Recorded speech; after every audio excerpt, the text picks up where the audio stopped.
Hello, everyone, and welcome back to Cyrus Webb Presents. I'm here with the lovely Renee Lawless. You know her from the hit show on the Oprah Winfrey Network, The Haves and the Have-Nots. She brings to life Catherine Pryor. We're going to have a great interview together. Stay tuned. You don't want to miss it. It's time to shine, time to shine. So shine on. Ooh, shine on. It's time to shine. It's time to shine. Now's the moment you were created for.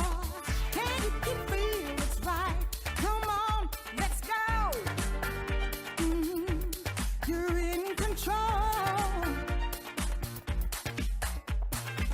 So tell me why you wanna. And you are watching Cyrus Webb Presents. We're still in Los Angeles, so this is Conversations LA for us. And I have a guest with me that's been with me several times on the radio show. This is our very first time meeting in person. Renee Lawless is known to you all as Catherine Pryor from the hit show on the Oprah Winfrey Network, The Haves and the Have-Nots. We'll talk to her about that, but also about the journey of doing what she loves, to share that with all of you, and also what's to come. So Renee, thank you so much for the time. I appreciate it. Joy, pleasure. Finally meet you in person, not just on the telephone. Exactly. Now, this journey for you, and we'll talk about Catherine later, but I want to talk about Renee.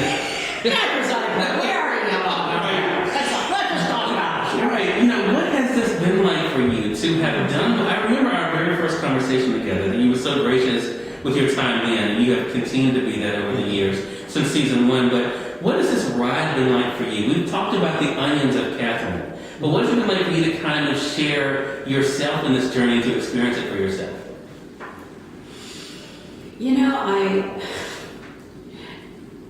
On a side note, I just got a new car. We all do that. I had a car that I had forever, and I've had it for 7 or 8 or 8 years, and I was going to just time to trade in and upgrade. I didn't get a Bentley or anything like that. I just kind of started, and I thought to myself, and I was driving away, and I thought, you just got a new car. And in the big picture, to a lot of people, that's no big deal, but it was a reminder that I have to pinch myself every day, because I just can't believe how my life has significantly changed in the last 5 years. How it significantly changed in 1 year. Going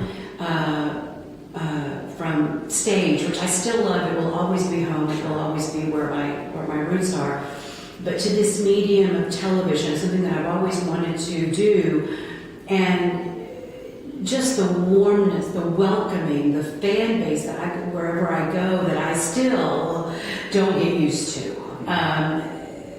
It's not to say that sometimes I go, oh yeah, here it comes, but I just still get surprised when somebody calls out my name. And so for me, it's kind of like every day I have to pinch myself and be reminded how incredibly blessed that I have been on this journey.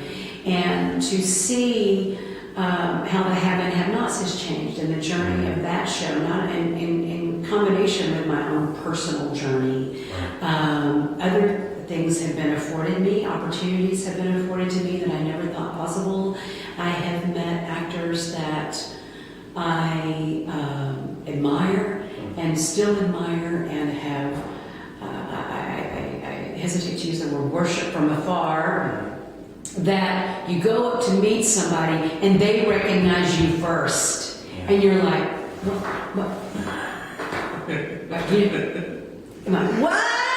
And that still takes me back. So, what it's been like for Renee, it's been, life changing. I just keep thinking, when's the bottom going to fall out? When's it all going to go away?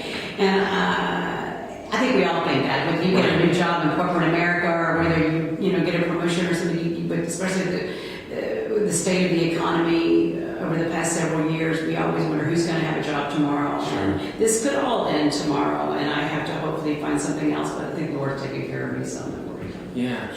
You have mentioned something consistently when we've talked, and that is the blessing. You just did it now, and I think for so many people who take things for granted, do you think realizing the blessing of it keeps you in a place where you don't take any of it for granted? I can't afford to take any of it for granted. say there was a time in my life which, even though I've always been grateful and feeling blessed with everything the Lord has brought me, after Broadway, when I had my first Broadway show, and I thought, okay, this is, and part of it was my naivete. People aren't understanding, once you're on Broadway, you're set. Once you're on a TV show, you're set. That is not the case. The Broadway show can close and you're back in unemployment line the next day, and you may or may not get another job. And when I went to Broadway, I had a national tour, I went to Broadway, and I had just left Broadway, and 9/11 hit. And it was 2 months after I left Broadway, 9/11 hit. And the climate in New York changed as far as the revolving door of actors coming and going. And literally a year later, I couldn't pay my rent. Literally a year later. And so, living in New York, you save your money, the cows come home, but rent's high in New York, I never worked there. So, I think I took too much for granted. And I thought that, okay, I'm set. You're on Broadway, and I'll get another Broadway show, or I'll get another thing. And then for a while, I got desk jobs, but I couldn't get another acting gig for a minute. And I learned that, you know what, you're going to kiss the ground for every next job that you get. And I thought I had been doing that up until then, but I really think I've gotten a little complacent. Gotcha. So now, and this job literally was divine intervention and a gift. So from the Lord. I mean, just the way it all happened, because I never saw this coming. And I do have to treat everything. I treat my new home a blessing, my new car a blessing. The fact that I wake up every morning and breathe is a blessing. When I've had a number of friends who are going through a lot of physical trauma. So I can't afford to take anything for granted.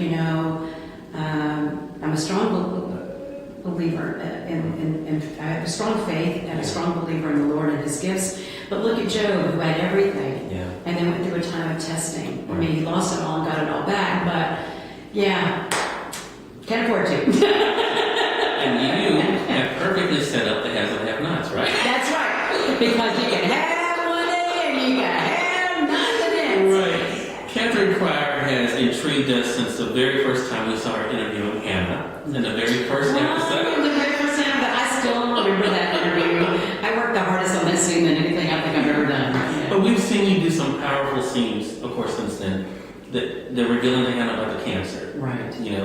Going through what you went through, of course, with Amanda. Right. And then almost losing Wyatt. Right. And then, of course... Twice. Wyatt is just like, we just don't know what's going to happen with Wyatt. And then, of course, you can't forget the husband, Jim, right? I mean, so when you talk about this... Thorn in my side. Yeah. That's right. But it's one that we can't stop watching. I mean, do you think part of the reason why she has resonated so well is because maybe not all of what Catherine's gone through, but there's people out there who can relate to some aspect of who she is? Well, absolutely. It goes back to, I remember our first interviews. I said, 50 million women couldn't relate to having $50 million, but no. A lot of people can't relate to having, 50 or $250 million, but 250 women can relate to her problems. Right. And there are a lot of women, there are women, you hear about this all the time, that are in, on the surface, beautiful, wonderful marriages, and they're going through hell at home. There are a lot of families out there that on the surface, people think the family's got it together, these kids are incredible, and the kids are messed up. There are a lot of families that have gone through tragedy. There are a lot of families that go through children with chemical abuse, that have drug problems, and no matter what they do, no matter what they throw at them, this is life. Whether I have a lot of money or not, you could put me in a middle class, Catherine in a middle class home, and the problems will still be there. Right. And it has nothing to do, now granted, in my situation, we all think Jim's probably stuck it out with Catherine because of the money, but to some degree, like he said a few weeks ago near the end of this past season, he said to Catherine, you need me. And as much as she doesn't want to, Catherine don't know nobody, but it's good to have a partner in crime. Right. And I don't mean that literally as far as, committing a crime, but they are good partners. Right. they are not good in it as they're not. They may not be a great husband and wife, but they're good partners. I think they would have been great had they been a joint business partner and never gotten married. But you're right. But I don't think the one thing about Catherine. Now I don't know how my boss is writing the show, but the one thing about Catherine, she always has a back door. I don't think you're going to see her losing all of her money. Yeah. She will always have something put away or something, unlike her husband. Right. He'll spend it in a day. Right. She will always go into self-protection. She will take care of herself first because of her legacy. Yeah. And I think there's a lot of people out there too, especially in the South, that can relate to a family name or a family legacy. You know, even the middle class or even a corporate, your name is important. Yeah. I was taught that. Your name is paramount. Right. So for you, I mean, as you said, another great setup there because we don't know what's coming up next for her. We don't know where she will end up. But how much fun is it to have Hannah back in your life? Thank you. I love having Hannah back in my life. There for a while, I thought, am I ever going to do another scene with you? And it got to the point, I thought, it's not actually the fact that Catherine gets out of the house again. But it's always a joy not only as an actress, but on a personal level. I love Crystal Fox to death. And so, as much as Catherine likes having Hannah back in her life, Renee Lawless likes being on set with Crystal Fox. You know what I mean? Right. She's the easiest person to do a scene with, the easiest person to play off of because she's so real and so grounded, and I don't have to work at it. You know, with doing something with her isn't work. Gotcha. Well, you all, one of the things that I've heard from other cast members and you talked about is you all film quite quickly. Understatement of the year. I mean, it's like you guys, it take us, we're excited about the season, you guys wrap that up in like 2 or 3 days, right? You know, side note, I just shot an independent film for a friend over this past weekend, and it wasn't SAG ultra low budget where you got like $150,000 budget. We're talking zero. I mean, we're talking bare bones. But I did it as a friend, as a favor, because I wanted to be part of this particular part. Just very short. It's just a short thing. I remember it took us almost 8 hours to do a scene because we didn't have the big cameras and stuff. Right. To set this thing up, this scene should have taken at the max for an independent for what they had should have taken no more than 1 to 2 hours time. Oh. If Tyler had shot it, we would have been out in 5 minutes. It took 8 hours to do, and I'm used to shooting in 5 minutes. Right. Literally, I sat there and I went, I'd have only done a whole damn episode. In 8 hours, that's an episode and a half. You talk about that, and I mean, like you said, you've been able to work with such amazing people on this project, and the doors continue to open. Yeah. It goes back to the blessing that we talked about. Is that one of the big lessons that you hope our audience takes away, that we never know where an opportunity might lead to? You're right, and exactly. You never know where an opportunity is going to lead. While I'm still pursuing other acting opportunities, some other doors have now opened up to me through my crafting. And I used to do homework in my family and some other things, as well as some potential music opportunities. Oh, wow. And just something as easily as going to a party. Forgive me if anyone who's invited me to a party listens to this. And I meant like a specific gala type of party. I'm talking about a get-together at your house, although.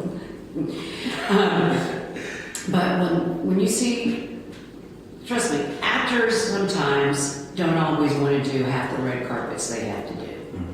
It's usually to keep their face in the public eye and stuff like that. But a lot of these galas or benefits or parties or pick something that you see a celebrity at, there is a twofold. You're there to network. You're there to be seen, yes, but you're also there because you don't know who else is there you could meet or rub shoulders with that could potentially help you. Now, you're not going and you're not zeroing in on those people, but you never know who's going to be standing in the buffet line with you. You know, you don't know who you're going to be seated with. You don't know who's going to spill their drink on you. I mean, literally. I've been able to go to some events and rub shoulders with people that, like, time had gone by and I get a phone call out of nowhere. Hey, are you free for that type thing? So yeah, you're right. You never know who you're going to meet. You never know. So you all keep that in mind as you're looking at opportunities as our guest is today. Again, everyone, Miss Renee Lawless has been with us. The very first time meeting her in person, and I'm so excited about this. Again, the haves and have-nots is where you can be able to see her really soon, but a lot of great things are going on with her, as she said. So Renee, let our audience know, how can they stay connected with you? You can always reach out to, stay connected on Facebook at Renee Lawless. There's Instagram at Renee Lawless, Twitter, Ms. Renee Lawless. What else those things? I don't really do Snap and Chat, so, I do. Yeah. And if they invent another social media platform, I know y'all are on your own, because I just got these 3 things down as it is, So. And I have ReneeLawless.com. I'm not as quick sometimes to answer if you email me on that, but you can find out about things there. All right, so stay connected with her. Renee, thank you so much for the time. Oh, I appreciate thank you. I hope I answered all the questions. You Thank did amazing, as I knew you were going to be. Oh, thank And we thank you, our viewers, for tuning into this segment of Cyrus Webb Presents.